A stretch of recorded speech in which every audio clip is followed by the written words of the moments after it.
So hi everyone, I hope you all are doing well. तो last वाली class में हम पीएच ऑफ मिक्सचर्स और पीएच ऑफ सॉल्यूशंस कैसे कैलकुलेट करते हैं, हमने वो सब कुछ सीख लिया है। ठीक है, आज की क्लास के अंदर हम स्टडी करेंगे अबाउट कॉमन आयन इफेक्ट।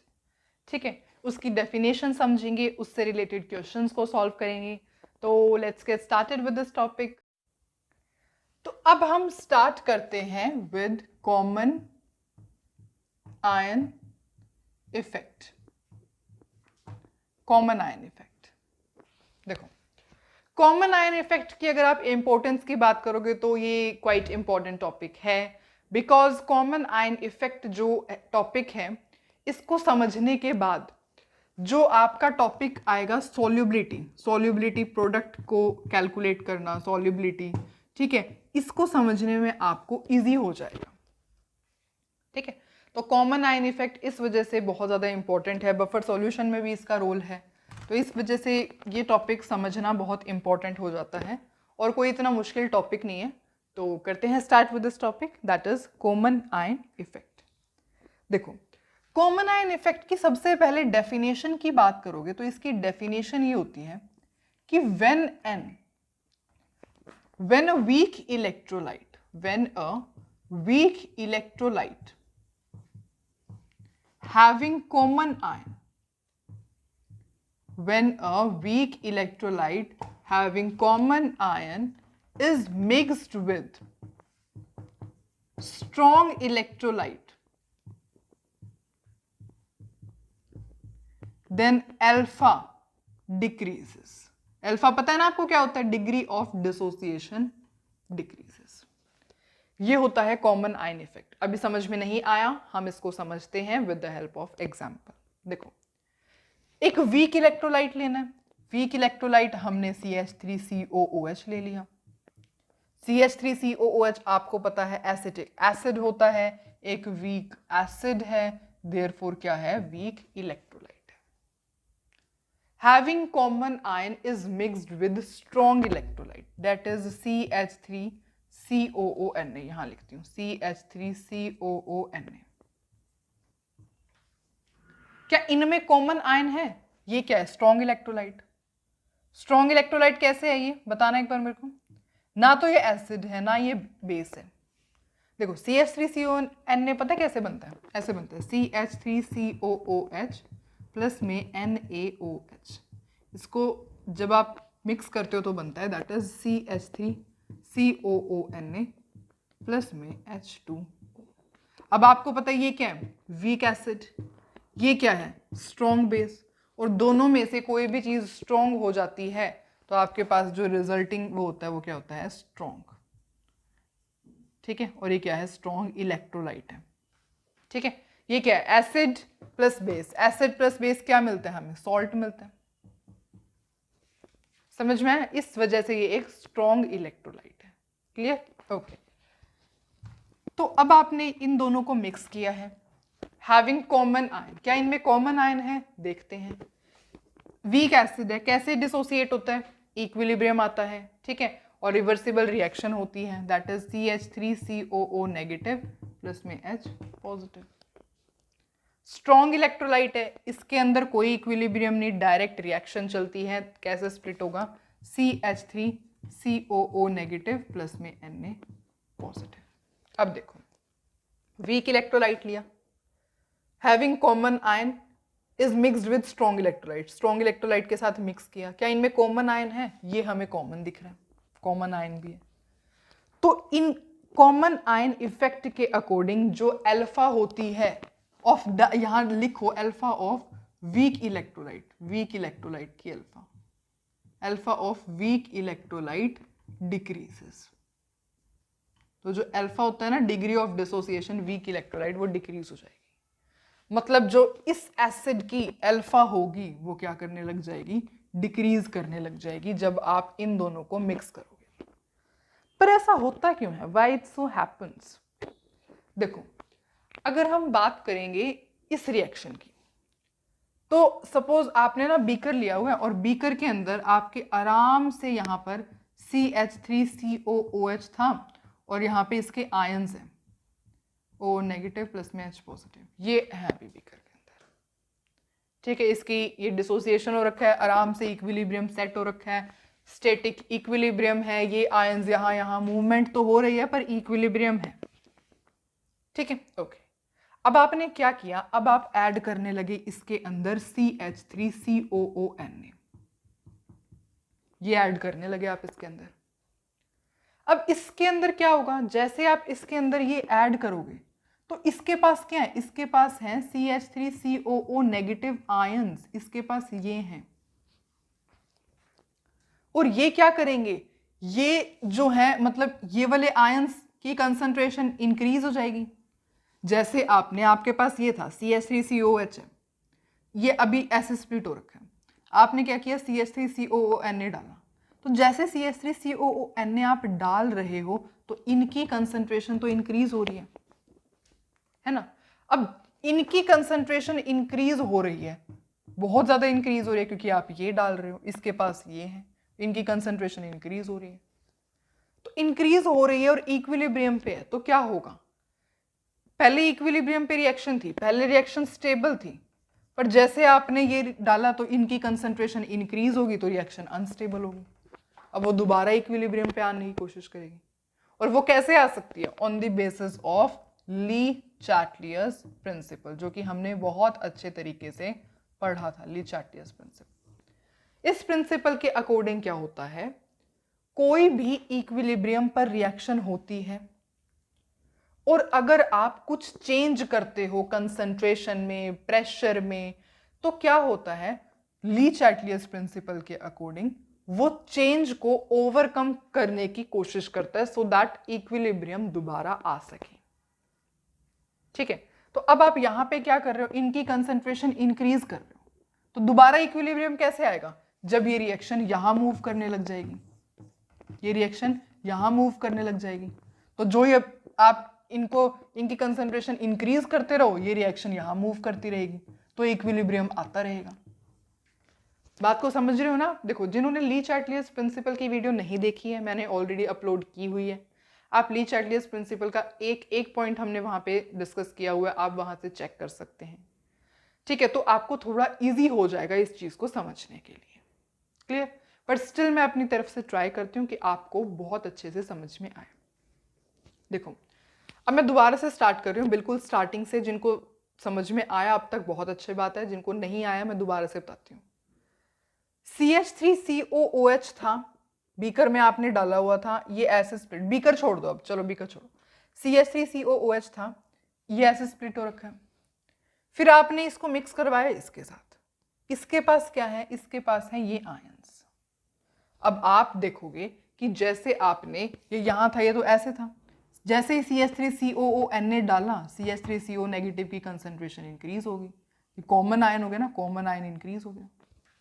अब इसकी कंसंट्रेशन इंक्रीज होगी, पहले तो ये स्टेबल था, अब आपने इनकी कंसंट्रेशन ये डालने के बाद इनकी कंसंट्रेशन इंक्रीज कर दी, जिसकी वजह से इक्विलिब्रियम अब अनस्टेबल इक्विलिब्रियम रहा ही नहीं, और आपने तो अनस्टेबल बना दी रिएक्शन, तो अनस्टेबल तो कोई भी चीज नहीं रहना चाहती, तो क्या होगा, क्या हो सकता है, ली चार्टियर्स प्रिंसिपल अप्लाई होगा। कैसे अप्लाई होगा, जैसे आपने इसकी कंसंट्रेशन इंक्रीज की बाय एडिंग दिस, तो ये जो है रिएक्शन इस डायरेक्शन में मूव होना स्टार्ट हो जाएगी। क्यों, जैसे ये इसकी कंसंट्रेशन इंक्रीज कर रहे हो, ये वापस ये बने जा रहा है, सो दैट इक्विलिब्रियम आता रहे। कंसंट्रेशन इंक्रीज की, ये बन गया, इंक्रीज की, ये बन गया, इंक्रीज की, ये बन गया। ली चार्टियर्स प्रिंसिपल, इंक्रीज कर रहे हो यहां से कंसंट्रेशन, तो उसको अंडू करने के लिए, उस इफेक्ट को अंडू करने के लिए ये बन रहा है, यहां बन रहा है, ये यहां कंसंट्रेशन इंक्रीज की, ये बन रहा है, ऐसे होता है। ठीक है, जिस वजह से जो रिएक्शन होगी वो कौन सी डायरेक्शन में जाना स्टार्ट हो जाएगी, बैकवर्ड डायरेक्शन में जाना स्टार्ट हो जाएगी।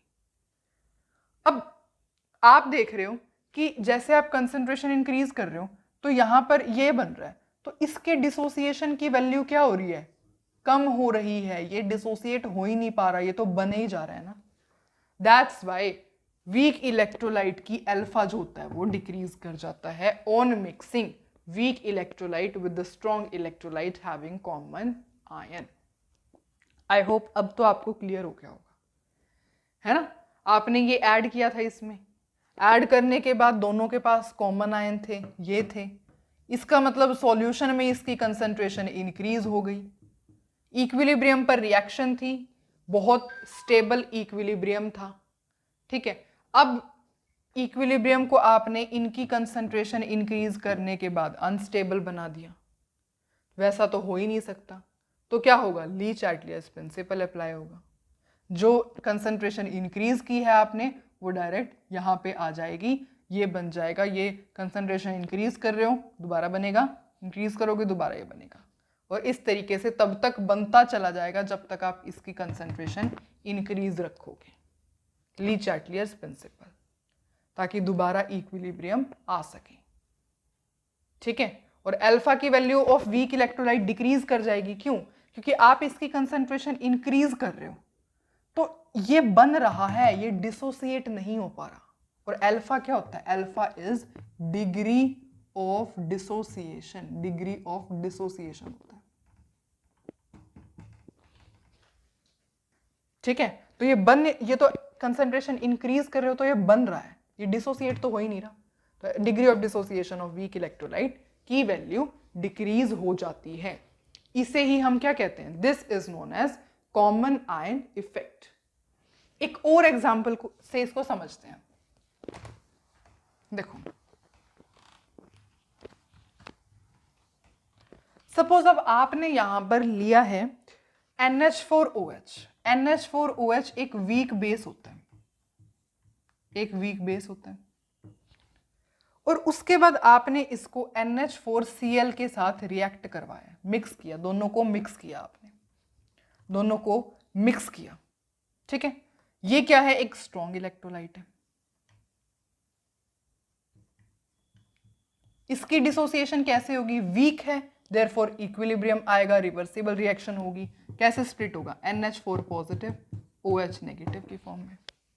स्ट्रॉन्ग इलेक्ट्रोलाइट है, सिंगल हेडेड एरो आएगा, ठीक है। कैसे स्प्लिट हो जाएगा, NH4 पॉजिटिव में और Cl नेगेटिव में। अब आपके पास ये था, वीक बेस था, आपने इसके अंदर ये ऐड करवा दिया, है ना। आपने क्या किया, आपके पास वीक बेस था, आपने इसके अंदर क्या ऐड करवा दिया, NH4Cl ऐड करवा दिया। तो अब तक तो ये इक्विलिब्रियम स्टेबल रिएक्शन है। जैसे आपने NH4Cl इसके अंदर ऐड किया तो NH4 पॉजिटिव यहां थे, NH4 पॉजिटिव यहां भी थे, तो ओवरऑल इनकी कंसंट्रेशन इंक्रीज हो गई। ओवरऑल इन, देखो बीकर में आपने ये डाला, देखो मेरे को तो बीकर से बहुत अच्छे तरीके से समझ में आता है, इस वजह से मैंने, मतलब मैं ऐसे समझती हूँ कि आपको भी ऐसे ही आए, ठीक है। ये रिएक्शन बीकर में सपोज चल रही थी, ठीक है। अब ये बिल्कुल आराम से स्टेबल कंडीशन में है, बिल्कुल स्टेबल कंडीशन में है। अब आपने क्या किया, NH4OH आप ऐड कर रहे हो, NH4Cl सॉरी, जिसके पास क्या है, NH4 पॉजिटिव है और Cl नेगेटिव है।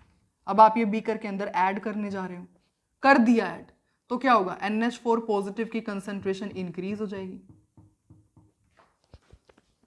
है ना। पहले ये रिएक्शन थी, स्टेबल थी, उसके बाद आप NH4Cl ला रहे हो ऐड करने के लिए, इसके पास NH4 पॉजिटिव है।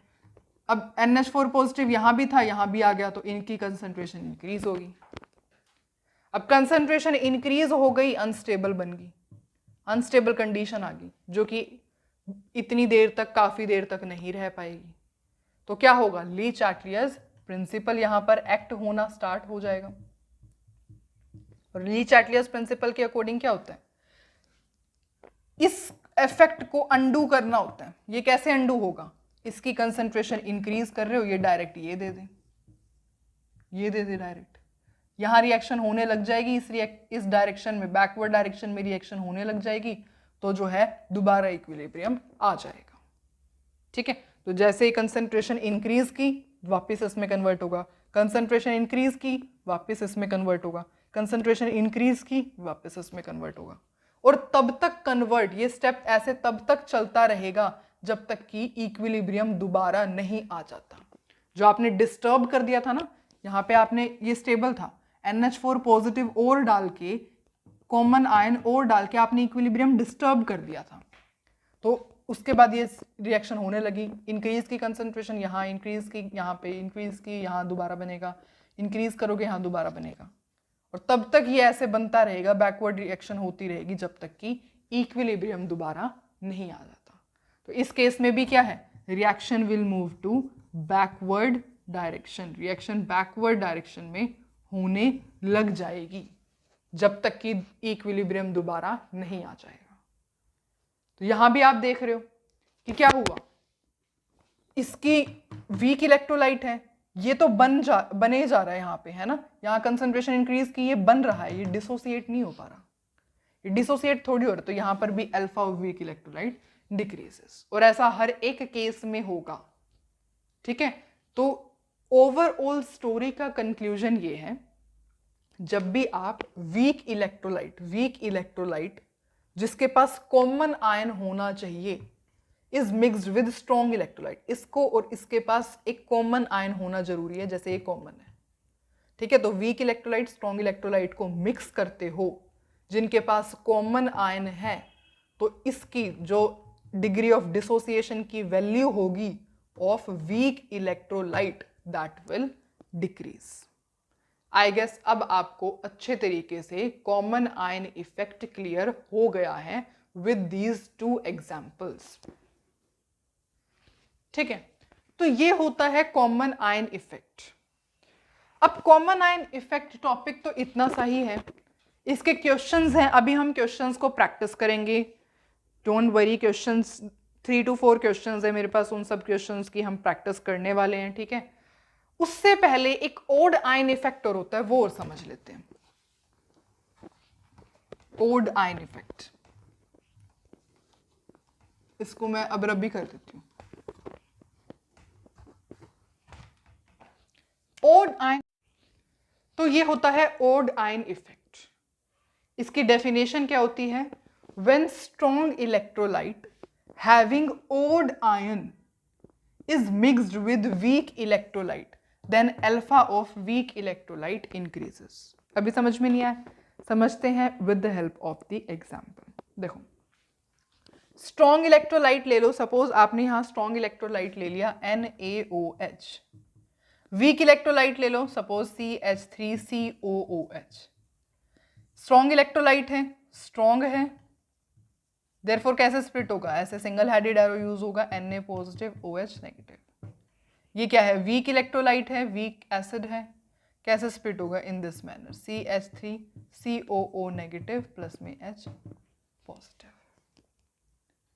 अब आप क्या देख रहे हो, अब आप देख रहे हो कि जब strong electrolyte having odd ion, इन सब में ओड आयन है, मतलब कुछ कॉमन तो है नहीं, आयन कोई भी कॉमन नहीं है, having odd ion is mixed with weak electrolyte, तो जो अल्फा होगी ना, इसकी जो अल्फा की वैल्यू होगी वो डिक्रीज कर जाएगी, इंक्रीज, सॉरी डिक्रीज, वो कॉमन आयन इफेक्ट है, अल्फा की वैल्यू होगी वो इंक्रीज कर जाएगी।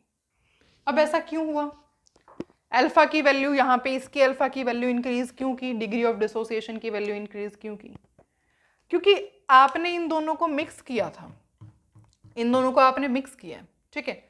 इसके अंदर कुछ ऐसा नहीं है, कुछ ली चार्टियर्स प्रिंसिपल एप्लीकेबल ही नहीं हो रहा। क्यों नहीं हो रहा, क्योंकि आप इन दोनों को मिक्स कर रहे हो। सबसे पहली बात तो इन दोनों में कुछ जो है कॉमन ही नहीं है, कोई कॉमन आयन प्रेजेंट नहीं है कि आप कह दो इनकी कंसंट्रेशन इंक्रीज होगी, इनकी कंसंट्रेशन इंक्रीज होगी तो रिएक्शन बैकवर्ड डायरेक्शन में जाएगी, फॉरवर्ड डायरेक्शन में जाएगी, नहीं, ऐसा कुछ यहाँ पर हो ही नहीं रहा है।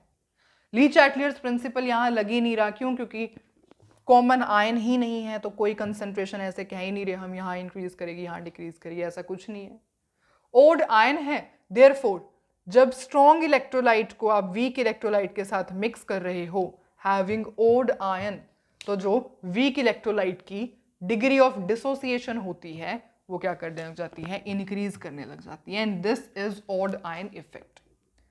Actually this was not important, पर स्टिल मैंने आपको बता दिया कि कॉमन आयन इफेक्ट भी होता है और एक ओड आयन इफेक्ट भी होता है, ठीक है। अब आपको main focus common ion effect पर ही रखना है, ठीक है। कॉमन आयन इफेक्ट आपको समझ में आ गया होगा और ओड आयन इफेक्ट भी आपको समझ में आ ही गया है।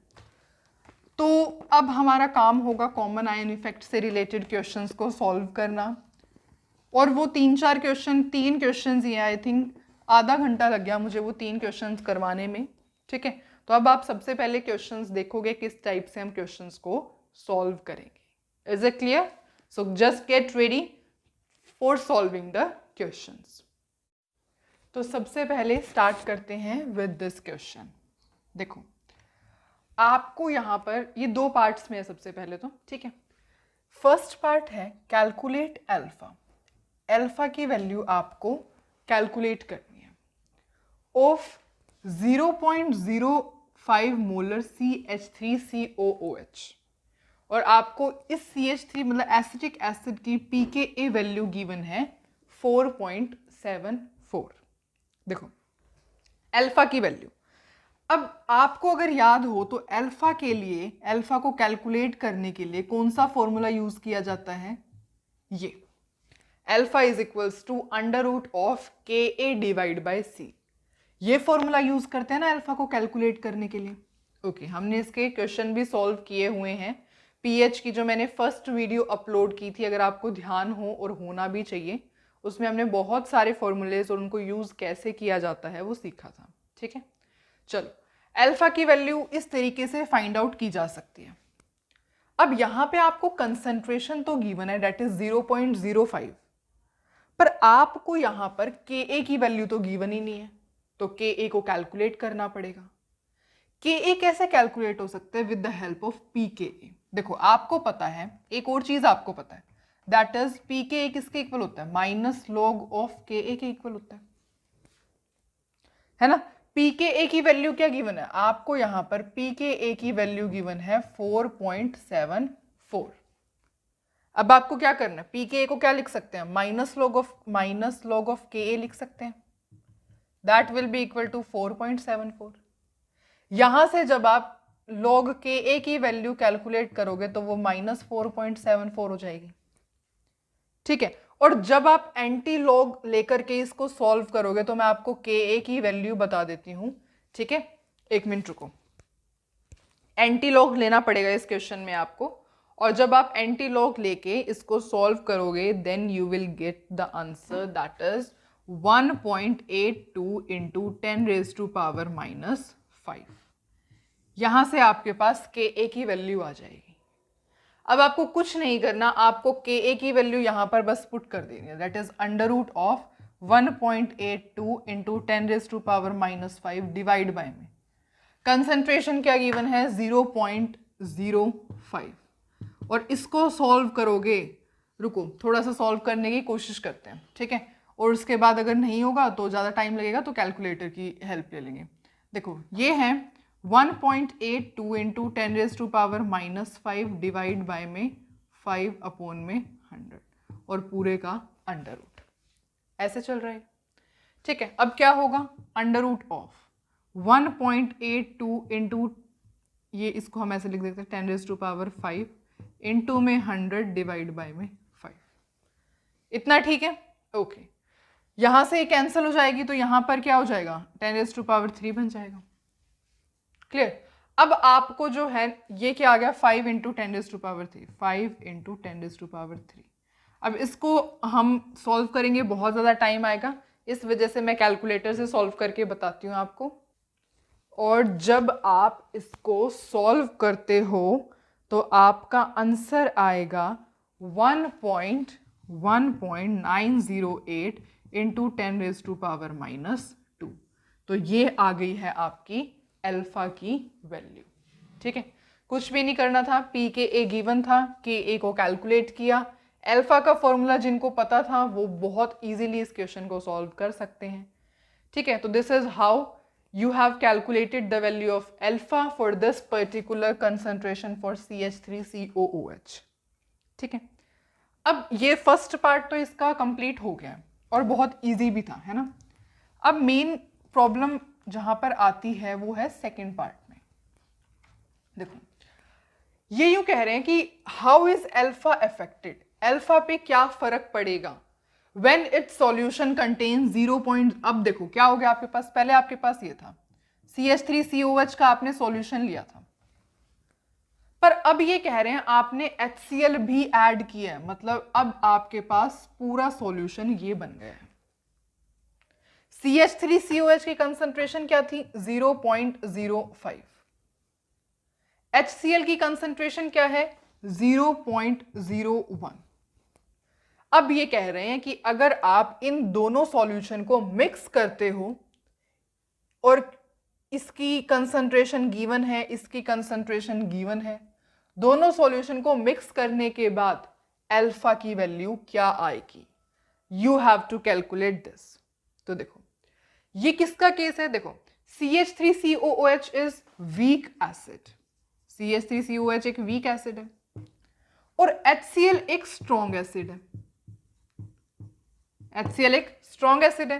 तो ये क्या हो गया, सबसे पहले तो ये वीक एसिड और स्ट्रॉन्ग एसिड का मिक्सचर है।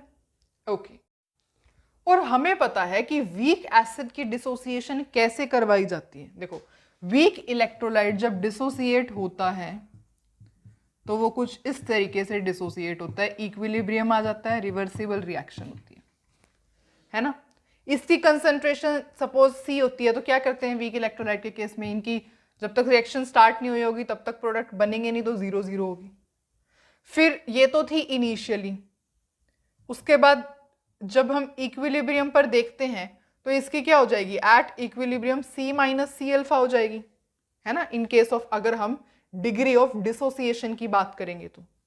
और जो यहां पर बन रहा है वही यहां पर बन रहा है, that is C alpha into में C अल्फा। ठीक है, अब अगर आप इसके लिए एक एसिड है, इसके लिए आप Ka की वैल्यू को कैलकुलेट करोगे तो वो क्या हो जाएगा, that will B CH3COO negative की कंसंट्रेशन इनटू में H पॉजिटिव की कंसंट्रेशन डिवाइड बाय में CH3COOH की कंसंट्रेशन, है ना, प्रोडक्ट की कंसंट्रेशन डिवाइड बाय रिएक्टेंट की कंसंट्रेशन, ऐसे ही करते हैं। इसकी कंसंट्रेशन क्या है इक्विलिब्रियम पर C अल्फा, मतलब डिग्री ऑफ डिसोसिएशन के केस में C अल्फा। H पॉजिटिव की क्या है C अल्फा डिवाइड बाय में CH3COH की क्या है, दैट इज C माइनस में, मतलब C इंटू में 1 माइनस में अल्फा। ये हो गई। अब आप देख रहे हो कि आपने सिर्फ ये नहीं लिया है वीक एसिड, सिर्फ हम वीक एसिड का सॉल्यूशन की बात नहीं चल रही है यहाँ पे, आपने यहाँ पे स्ट्रॉन्ग एसिड भी साथ में रिएक्ट करवाया है। ठीक है, तो स्ट्रॉन्ग एसिड क्या होगा HCl, HCl will split into H positive Cl negative. इसकी कंसंट्रेशन क्या है 0.01, इसकी भी 0.01। तो आप देख रहे हो कि जो H पॉजिटिव है वो एक तो CH3COOH से मिल रहे हैं और एक H पॉजिटिव HCl भी हमें दे रहा है। कॉमन आयन इफेक्ट हो गया ना। सबसे पहले तो स्ट्रॉन्ग और वीक इलेक्ट्रोलाइट का है केस, बिल्कुल सही बात है, कॉमन आयन इफेक्ट में भी स्ट्रॉन्ग और वीक इलेक्ट्रोलाइट के केस की ही बात की जाती है। उसके बाद कॉमन आयन होना जरूरी है, तो आप देख रहे हो यहां पर आपको कॉमन आयन मिल रहा है और यहां पर H पॉजिटिव कॉमन है। इसका मतलब जो आपने बीकर लिया था ना उसके अंदर H पॉजिटिव एक तो CH3COOH की वजह से थे और एक H पॉजिटिव HCl की वजह से थे, है ना।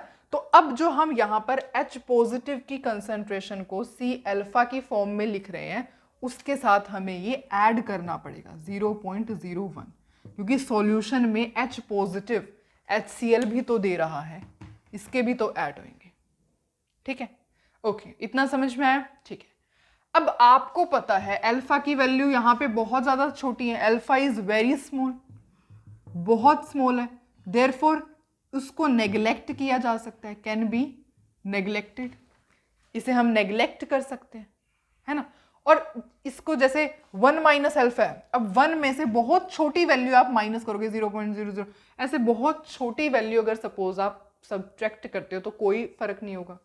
ठीक है, तो इसका मतलब 1 minus alpha is approximately equal to 1, 1 minus alpha is approximately equal to 1।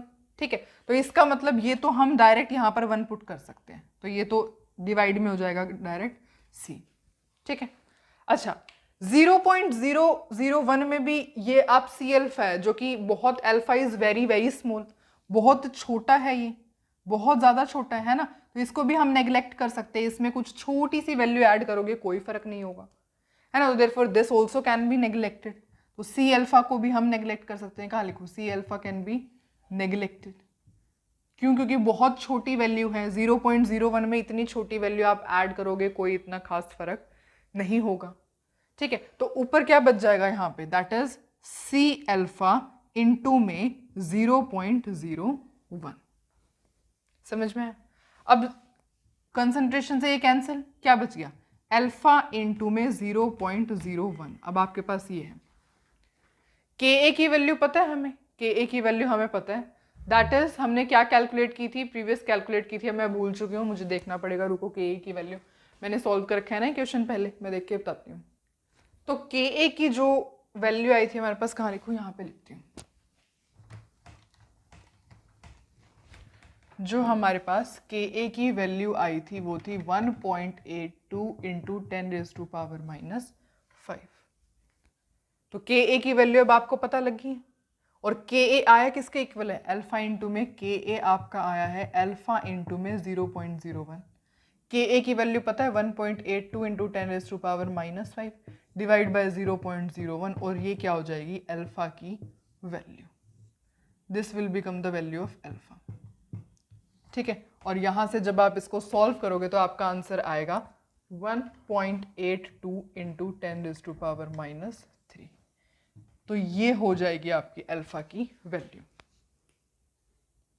ठीक है, तो इस तरीके से ये क्वेश्चन सॉल्व करना था आपको। फर्स्ट पार्ट तो देखो थोड़ा इजी था, थोड़ी प्रॉब्लम सेकंड पार्ट में आनी थी, बिकॉज हमने इस टाइप के क्वेश्चन पहले सॉल्व नहीं किए हैं, पर अब हम सीख रहे हैं तो हमें पता चलेगा, ठीक है, 2-3 क्वेश्चंस और प्रैक्टिस करेंगे तो, जैसे आपके पास CH3COOH था, आपने बताया इस तरीके से उसकी स्प्लिटिंग होती है, वीक इलेक्ट्रोलाइट होता है, डिग्री ऑफ डिसोसिएशन की टर्म्स में बात करोगे तो Cl5 लिखा जाएगा, है ना, और कॉमन आयन इफेक्ट में degree of dissociation he affected होती है, ठीक है, तो इनिशियली आपने बताया, इक्विलिब्रियम पर बताया, के ए की वैल्यू को आप कैलकुलेट करने लगे, तो आपको पता लगा कि ये तो कॉमन आयन का क्वेश्चन है, क्यों, H पॉजिटिव कॉमन आयन है, और स्ट्रॉन्ग इलेक्ट्रोलाइट और वीक इलेक्ट्रोलाइट का मिक्सचर है, ठीक है, तो यहाँ पर आप H पॉजिटिव सिर्फ एक CH3COH की वजह से थोड़ी आ रहे हैं, H पॉजिटिव यहाँ HCl भी तो दे रहा है,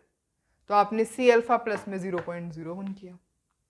अब आप देख रहे हो alpha is very very small and therefore can be neglected, तो इसमें आप बहुत छोटी अमाउंट ऐड करोगे कोई फर्क नहीं होगा, इसमें से बहुत छोटी अमाउंट सब्ट्रैक्ट करोगे कोई फर्क नहीं होगा, ठीक है, देयरफॉर इसको हमने 0.01 ऐसे लिख दिया, इसमें से 1 माइनस में बहुत छोटी अमाउंट माइनस करोगे 1 के अप्रोक्सीमेटली इक्वल आएगा, देयरफॉर डायरेक्ट सी हो गया, यहाँ से ये कैंसिल हुआ, अल्फा इंटू 0.01 लगा, और यहाँ पर आपने के ए की वैल्यू फर्स्ट पार्ट में कैलकुलेट की थी, वो पुट करी, और आपने यहाँ पे अल्फा की वैल्यू निकाल ली, दैट इज दिस, ठीक है। इसी टाइप से हम एक और क्वेश्चन प्रैक्टिस करते हैं,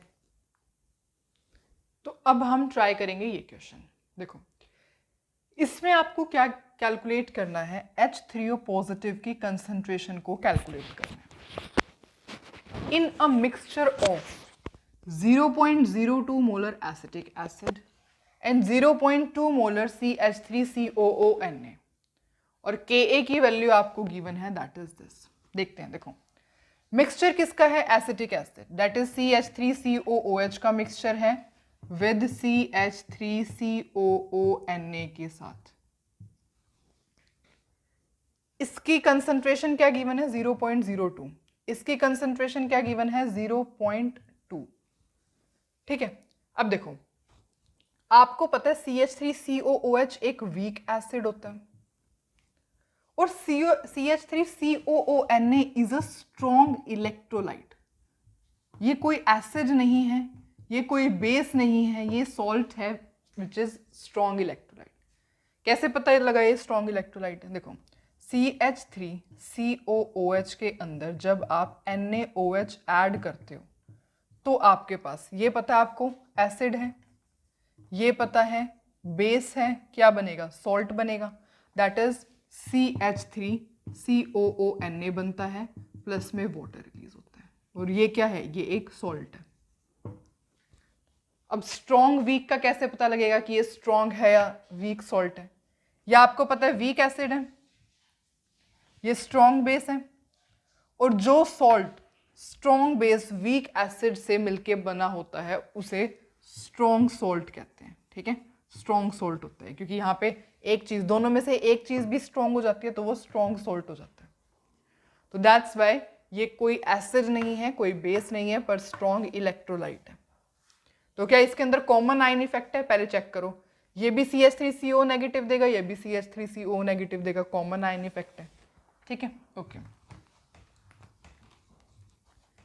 अच्छा, अब इसकी कैसे डिसोसिएशन होगी? That is CH3COOH, weak acid है तो इस तरीके से डिसोसिएट होगा। ठीक है, इसकी कंसंट्रेशन क्या गिवन है? 0.02। स्टार्टिंग में तो ये बने ही नहीं होंगे, तो 0 उसके बाद एट इक्विलिब्रियम पर इसकी कंसंट्रेशन क्या हो चुकी होगी? 0.02, माइनस में कुछ सब्ट्रैक्ट हुआ होगा, और जो सब्ट्रैक्ट हो रहा है वो प्रोडक्ट में ही बन रहा है, तो देयरफॉर यहाँ पे XX बन रहा है।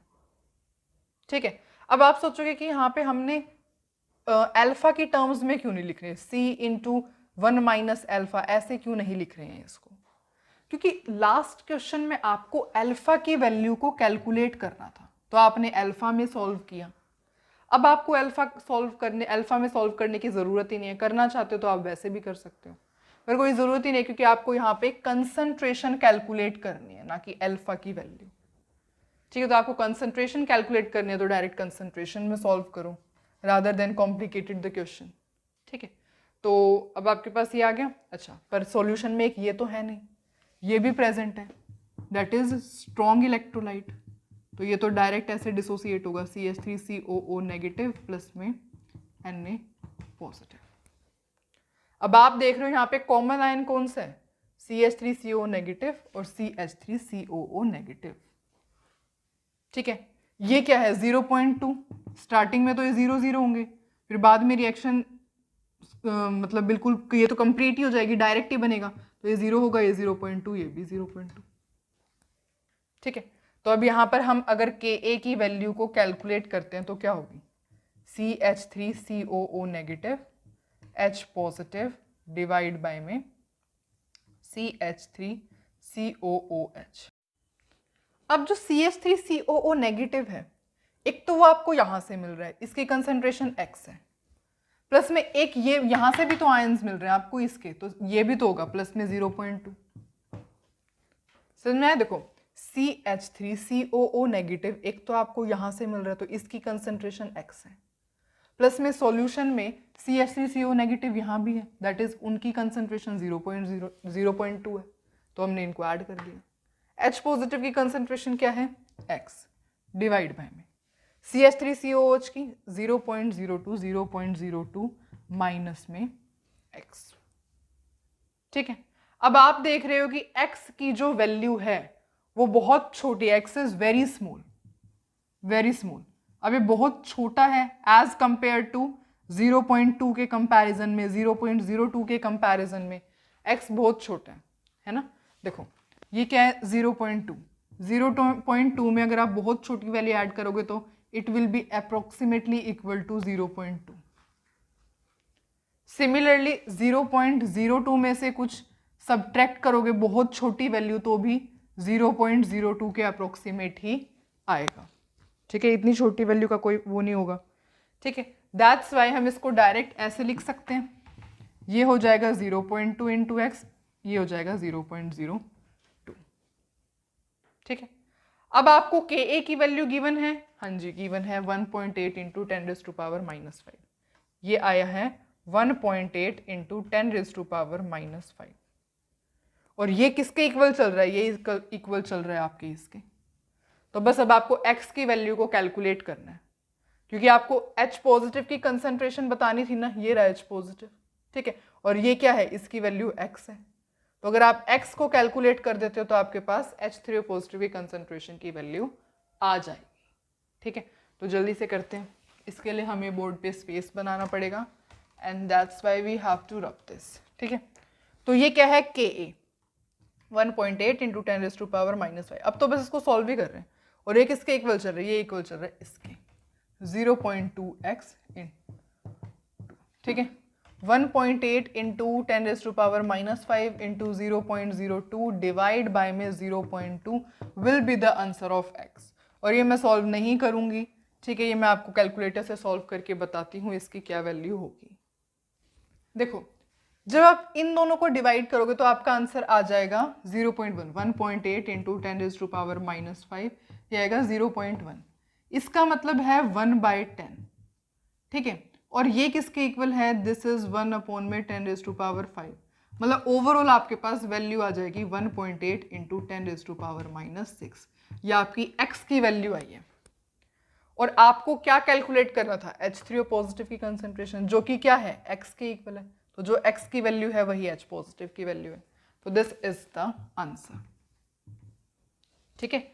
अब अगर आप आयन जैसे डिग्री ऑफ आयनाइजेशन की टर्म्स में सॉल्व करना चाहते हो, यहाँ पे C इंटू 1 माइनस अल्फा लेके C अल्फा, आप वैसे भी सॉल्व कर सकते हो, आंसर सेम ही आएगा। पर इतना कॉम्प्लिकेट करने की ज़रूरत नहीं है। जहाँ पर अल्फा की वैल्यू गिवन है तो आप अल्फा की टर्म्स में क्वेश्चन को सॉल्व कर लो। कंसंट्रेशन की टर्म्स में आपको कैलकुलेट करनी है वैल्यू, तो आप डायरेक्ट यहाँ पे कंसंट्रेशन लिखो, ठीक है। एक और क्वेश्चन ट्राई करते हैं हम इसी टॉपिक से रिलेटेड। अब हम एक क्वेश्चन ट्राई करते हैं। देखो इसमें आपको pH ऑफ द सॉल्यूशन को कैलकुलेट करना है, in which 0.2 molar NH4Cl and 0.1 molar NH3 are present और pKb की वैल्यू आपको गिवन है। पहले तो देखते हैं कि ये कॉमन आयन इफेक्ट का क्वेश्चन है भी या फिर नहीं। देखो एक जगह आपको गिवन है NH3 और एक जगह आपको गिवन है NH4Cl। अब NH3 आपको पता है एक बेस तो है, ये तो आपको पता है, पर इसकी डिसोसिएशन कैसे होगी अगर होगी तो, क्योंकि सॉल्यूशन है ना, सॉल्यूशन में इसकी डिसोसिएशन होनी ही है। तो हमें पता है NH3 क्या होता है, NH3 एक बेस तो है, पर ये कैसा बेस है, एक वीक बेस है। और NH4Cl क्या होता है, NH4Cl एक स्ट्रॉन्ग इलेक्ट्रोलाइट है। अब आपको ये तो पता लग गया है कि सबसे पहले कॉमन आयन इफेक्ट के लिए वीक बेस मतलब वीक इलेक्ट्रोलाइट और स्ट्रॉन्ग इलेक्ट्रोलाइट का कॉम्बिनेशन चाहिए था, तो यहां आपको मिल गया। पर अब क्वेश्चन ये आता है कि NH3 क्या देगा, OH नेगेटिव कैसे देगा। तो आपको पता है कोई भी सॉल्यूशन में वाटर मतलब वाटर में रिएक्शन होती है ना, अनलेस एंड अनटिल वाटर के अलावा हमने कोई दूसरा सॉल्वेंट नहीं यूज किया हुआ है, तो ठीक है। तो वाटर में रिएक्शन हो रही है, तो इसका मतलब NH3 क्या है, NH3 वाटर में प्रेजेंट है, NH3 वाटर में प्रेजेंट है। और ये कैसे डिसोसिएट होगा, अब ये दे सकता है NH4 पॉजिटिव प्लस में OH नेगेटिव, ठीक है। तो आपको बस ये क्वेश्चन मैंने सिर्फ इसी वजह से दिया था, बाकी तो आप सब कुछ आराम से सॉल्व कर लोगे, इतना मुश्किल क्वेश्चन नहीं है ये। पर आपको शायद यहाँ पर थोड़ी सी प्रॉब्लम हो सकती होगी कि NH3 कैसे OH नेगेटिव दे सकता है, ठीक है। तो NH3 जो है आपने पूरा जो है ये वाटर में ही रिएक्शन करवा रहे हो, है ना, सॉल्यूशन वाटर में ही मिल रहा बन रहा होगा, अनलेस एंड अनटिल आपको मेंशन नहीं है कि आपका सॉल्वेंट ये था, है ना। तो दैट्स वाई इस तरीके से NH3 जो है OH नेगेटिव देता है। ये रिएक्शन बहुत इंपॉर्टेंट है, ठीक है, ओके। तो अब आपके पास आ गया है वीक बेस, अब स्ट्रॉन्ग इलेक्ट्रोलाइट आपको पता लग गया, NH3 OH नेगेटिव भी देगा, ठीक है। NH3 will give NH4 positive और OH नेगेटिव, और ये क्या देगा NH4 पॉजिटिव और Cl नेगेटिव। कॉमन आयंस मिल गए हैं आपको, तो देयरफॉर ये कॉमन आयन इफेक्ट का ही क्वेश्चन है, ठीक है। अच्छा, ये तो हमने क्वेश्चन को सिर्फ आइडेंटिफाई किया अब तक कि question common ion effect topic का है भी या फिर मैंने ऐसे ही डाला हुआ है, पर मुझे पता था ये कॉमन आयन इफेक्ट का है, ठीक है। ये देखो वीक बेस, ओके। अब हम आगे चलते हैं। अब यहां पर आपको गिवन है pKb की वैल्यू और आपको कैलकुलेट करना है pH।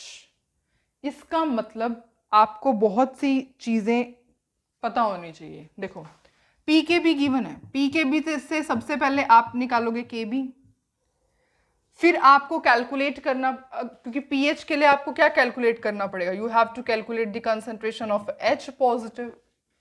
एच पॉजिटिव की कंसंट्रेशन कैलकुलेट करनी पड़ेगी। तो देखते हैं अब जब स्टार्ट करेंगे क्वेश्चन को तभी एच पॉजिटिव की कंसंट्रेशन पर पहुंच पाएंगे। तो सबसे पहले हमारे पास जो ये रिएक्शन है NH3 will dissociate in water in this manner. ठीक है, ओके। अब इसके अंदर हमें pKb NH3 का दिया हुआ है, pKb is equals to 4.75। pKb को हम क्या लिख सकते हैं, minus log Kb, that will be equal to 4.75। यहाँ से Kb की वैल्यू को log Kb कैलकुलेट करोगे तो 4.75 यहाँ पे माइनस, और Kb की वैल्यू को कैलकुलेट करोगे तो that will be equal to, अब यहाँ एंटी लॉग लेना पड़ेगा, मैं आपको बताती हूँ क्या आपके पास वैल्यू आएगी। आफ्टर सॉल्विंग इसको एंटी लॉग लेके आप सॉल्व करोगे तो आपके पास आंसर आएगा 1.77 इंटू 10 रेज टू पावर -5। ये आ गया, कैमरे में दिख रहा है ना, हाँ। Kb की वैल्यू अब आपके पास आ गई। ठीक है, अब Kb की वैल्यू बहुत ज़्यादा यूजफुल है, तो एक मिनट रुकना, Kb हम यहाँ पे लिख लेते हैं, that is 1.77 into 10 raise to power -5। ठीक है, ओके। अच्छा, अब NH3 की कंसंट्रेशन क्या आपको गिवन है, आपको NH3 की कंसंट्रेशन गिवन है 0.1, यहाँ 0 यहाँ 0। एट इक्विलिब्रियम क्या कंसंट्रेशन होगी, 0.1 में से कुछ सब्ट्रैक्ट होगा, और जो सब्ट्रैक्ट हो रहा है वो प्रोडक्ट में बन रहा है, तो x। अब हमें NH4 पॉजिटिव का बताना पड़ेगा। NH4Cl का will split into NH4 positive plus Cl negative. इसकी कंसंट्रेशन क्या गिवन है NH4Cl की 0.2, तो यहाँ पर भी 0, पहले 0 0 बनेंगे। ठीक है, उसके बाद ये तो डायरेक्ट ही रिएक्शन देता है, सिंगल स्टेप रिएक्शन है, तो ये क्या है 0 0.2 0.2। ठीक है, ओके। तो अब आपके पास आ गए हैं NH4 positive as a common ion. तो यहाँ पर अगर आप Kb की वैल्यू को कैलकुलेट करोगे तो that will be equal to NH4 positive की कंसंट्रेशन OH नेगेटिव की कंसंट्रेशन डिवाइड बाय में NH3। वाटर की कंसंट्रेशन कांस्टेंट रहती है ना, ओके।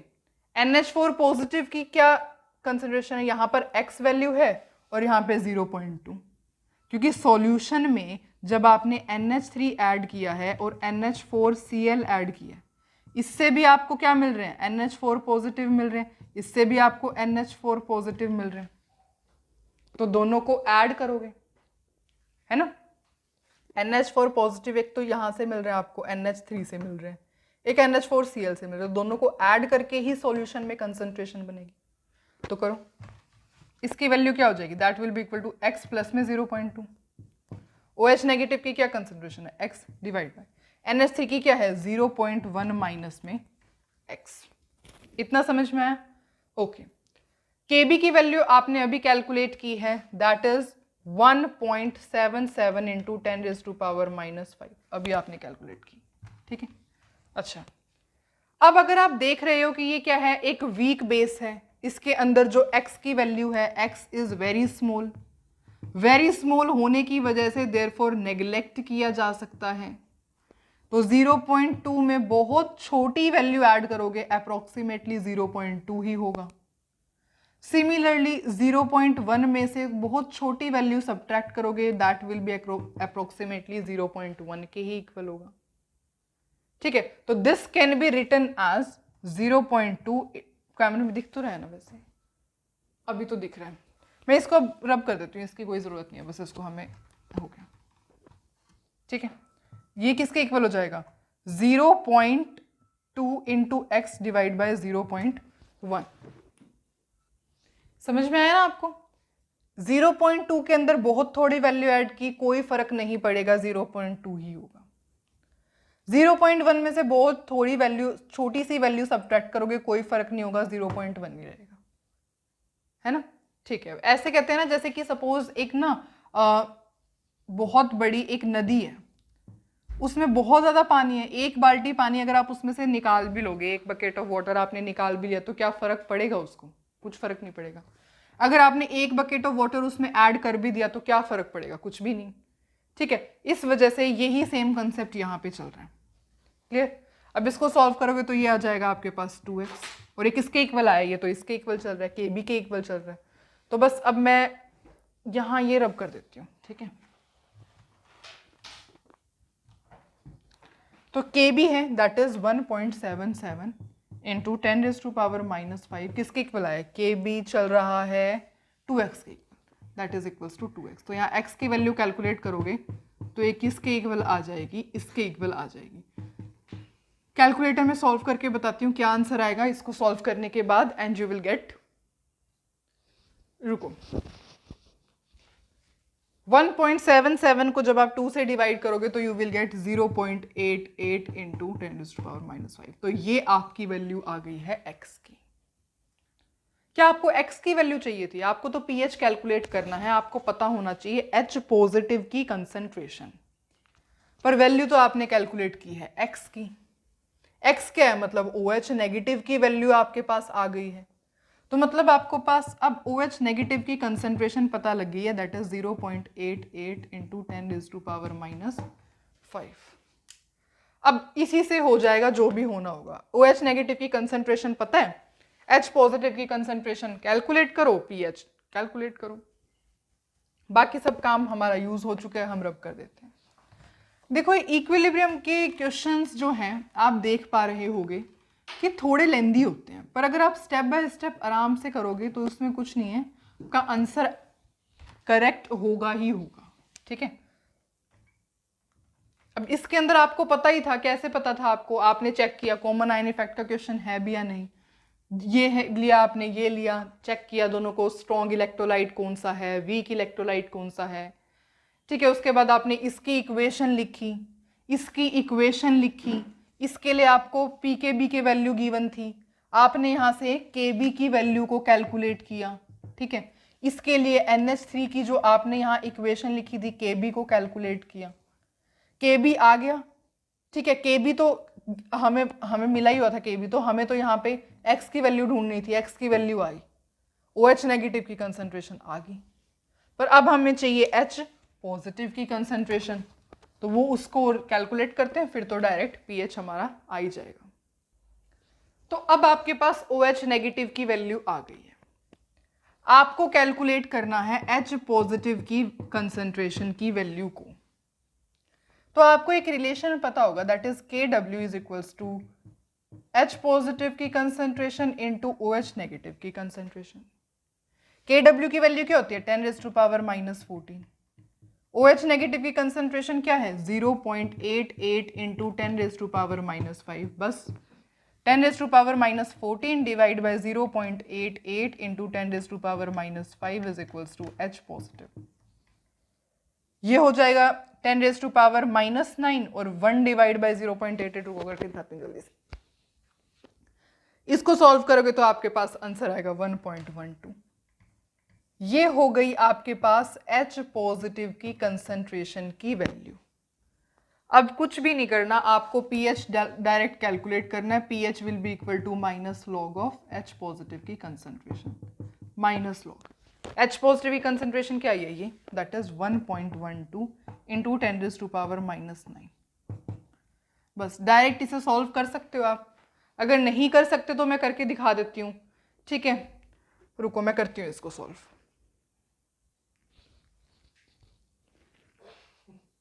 तो देखो अब यहाँ पर इसको हम माइनस बाहर रखते हैं, लॉग 1.12, ये मल्टीप्लाई में प्लस में हो जाएगा, है ना। लॉग A इंटू बी क्या होता है, log A plus log B, तो ये हो जाएगा, ये लॉग A इंटू बी क्या होता है, log A B is equals to log A plus log B, ठीक है। वही आइडेंटिटी हमने यूज किया, वैसे हमने pH की फर्स्ट वीडियो में ये सीखा था वैसे सब कुछ, है ना। अब मैं ये रब कर देती हूँ, ये क्या हो जाएगा, that is minus of log 1.12 minus 9 log 10, और लॉग 10 किसके इक्वल होता है, 1 के, तो ये हट गया है। अब माइनस का साइन अंदर ले लेते हैं, माइनस लॉग 1.12 प्लस 9। अब लॉग 1.12 की वैल्यू मैं आपको बताती हूँ क्या होती है, तो आप ये वैल्यू देखोगे log 1.12 की, तो आपके पास आंसर आएगा दैट इज 0.049। और इसको जब आप सॉल्व करोगे तो व्हाट यू विल गेट, तो कोई भी कैलकुलेटर से सॉल्व करके जल्दी हो जाएगा। इसको सॉल्व करने के बाद आपका आंसर आएगा 8.95। तो ये होगी आपकी पीएच की वैल्यू। ठीक है, तो अब इस तरीके, तो ठीक है, इस टाइप से हमने सारे क्वेश्चन सॉल्व किए। आप और भी क्वेश्चंस प्रैक्टिस कर सकते हो, ठीक है, चाहो तो। बस ध्यान रखना लॉग सॉल्व करना आना चाहिए, एंटी लॉग कैसे लेते हैं, ये सब बातें आपको थोड़ी सी पता होनी चाहिए। Otherwise you can attempt each and every question related to this topic. ठीक है, ओके। अब एक छोटा सा टॉपिक बचा है, तो हम उसको और कंप्लीट कर लेते हैं। देखो, strength of acids, strength of acid. Strength of acid का मतलब ये होता है कि आपको कोई दो एसिड गिवन है, सपोज आपको CH3COOH एक एसिड ये गिवन है, और सपोज आपको कोई दूसरा एसिड HCl गिवन है। ठीक है, अब आपसे पूछा जाए कि या कोई दूसरा, आप है ना ऐसा करो, एक अलग वीक एसिड ले लो। तो सपोज हम एक और वीक एसिड ले लेते हैं, दैट इज HCOOH। ये दोनों ही क्या है, दोनों ही, ये भी वीक एसिड है, ये भी वीक एसिड है। ठीक है, तो इनमें से आपसे पूछा जाए कि इनमें से सबसे ज्यादा वीक कौन सा है, या इन दोनों के कंपैरिजन में किसकी कौन स्ट्रॉन्ग है। ठीक है, ये बताने के लिए स्ट्रेंथ ऑफ एसिड्स को मेजर किया जाता है। ठीक है, इसका मतलब आप ऐसे कह सकते हो कि how many times an acid is stronger than other acid, इसको हम कहते हैं स्ट्रेंथ ऑफ एसिड। ठीक है, कि दो एसिड की स्ट्रेंथ को कंपेयर करना, how many times an acid is stronger than other acid.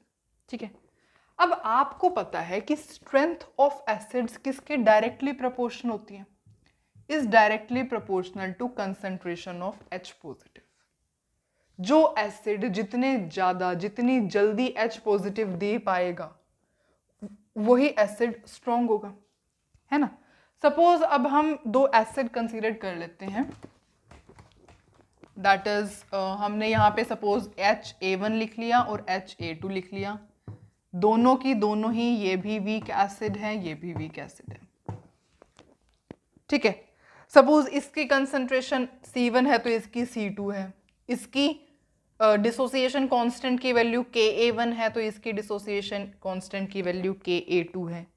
इसकी सपोज डिग्री ऑफ डिसोसिएशन की वैल्यू α1 है तो इसकी α2 है। मतलब आप देख रहे हो कि सब कंसंट्रेशन अलग अलग है, डिसोसिएशन कांस्टेंट की वैल्यू अलग है, डिग्री ऑफ डिसोसिएशन की वैल्यू अलग है। ठीक है, तो हमें एक बात पता है कि H पॉजिटिव की concentration is equals to Cα, है ना। और यहां से अगर आप वैल्यू कैलकुलेट करते हो Cα की, तो Cα आपको एक और पता है, Cα किसके इक्वल होता है, under root of Ka into में C के इक्वल होता है। तो this can be written as under root of Ka into में C, है ना, इसको हम ऐसे लिख सकते हैं। ओके, तो इसका मतलब हमारे पास आ गया है इनडायरेक्ट वे से कि H पॉजिटिव की कंसंट्रेशन किसके इक्वल होती है, under root of Ka into में C के इक्वल होती है। मतलब कि अगर आपसे पूछा जाए strength of HA1 divide by strength of HA2, तो वैल्यू पुट कर दो। इसकी स्ट्रेंथ किसके बेसिस पे डिसाइड होगी, H पॉजिटिव की कंसंट्रेशन पे, इसकी स्ट्रेंथ H पॉजिटिव की कंसंट्रेशन पे। और H पॉजिटिव की कंसंट्रेशन आपको पता है किसके इक्वल है, it is equals to under root of Ka1 C1 divide by under root of Ka2 C। इतना समझ में आया आपको। देखो, स्ट्रेंथ ऑफ एसिड का मतलब होता है कोई दो एसिड के बीच में ये बताना ये स्ट्रॉन्ग है ये वीक है, बस इतनी सी बात, ठीक है। स्ट्रेंथ ऑफ एसिड मेजर की जाती है on the basis of concentration of H positive. अब सपोज आपने यहाँ पे 2 वीक एसिड ले लिए, कोई आपसे पूछेगा इनमें से स्ट्रॉन्ग बताओ, है दोनों वीक, दोनों ही वीक हैं, पर कौन सबसे ज्यादा वीक है, कौन कम वीक है, ये बताना है आपको। तो आपने कंसंट्रेशन अलग अलग है, डिसोसिएशन कांस्टेंट की value different, degree of dissociation की वैल्यू डिफरेंट, तो आपको पता है H positive is equals to C alpha और C अल्फा इसके इक्वल होता है, तो मतलब डायरेक्ट आपस में ये इंटरलिंक्ड हो गए, ठीक है। तो अब आपको पता है HA1 एक एसिड है जिसकी H पॉजिटिव सपोज ये इतने H पॉजिटिव दे रहा होगा, HA2 भी एक एसिड है, इसकी H पॉजिटिव की सपोज हमने H2 लिख लिया, और H पॉजिटिव की कंसंट्रेशन किसके इक्वल होती है, Ka under root of Ka into C, तो HA1 के लिए क्या है C1 K1, तो Ka1 इंटू C1, HA2 के लिए क्या है Ka2 into C2, Ka2 into में C2। तो ये एक फॉर्मूला हो सकता है कैलकुलेट करने का, आप इस तरीके से स्ट्रेंथ ऑफ 2 एसिड्स को कैलकुलेट कर सकते हो अगर आपके पास कंसंट्रेशन गिवन है क्वेश्चन में, और कंसंट्रेशन गिवन है और इक्विलिब्रियम कांस्टेंट की वैल्यू गिवन है, ठीक है। और इन केस अगर आपके पास C1 C2 के इक्वल आ जाता है, अब मैं यहां लिखती हूं, अगर आपके पास क्वेश्चन में गिवन है इफ दोनों की एसिड की कंसंट्रेशन इक्वल हो, C1 C1 हो गए, ठीक है, तो फिर क्या आ जाएगा, तो ये टर्म क्या बन जाएगी, that will be under root of Ka1 by Ka2 is equals to α1 divide by α2, ठीक है। तो ये दोनों फॉर्मूलेज आप यूज कर सकते हो to determine the relative strength of acids, ठीक है। स्ट्रेंथ ऑफ एसिड्स को कंपेयर करने के लिए you can use this formula. अगर यूज हुए वेल एंड गुड, ना यूज हुए, एक्चुअली मुझे इसका क्वेश्चन कोई मिला नहीं, इस वजह से मैं आपको क्वेश्चन नहीं करवा पा रही हूँ। मेरे को इसका क्वेश्चन मैंने 2-3 बुक्स में सर्च किया था, but I don't get the question related to this, ठीक है। अगर आपको कहीं यूज हो तो प्लीज यूज इट, ठीक है।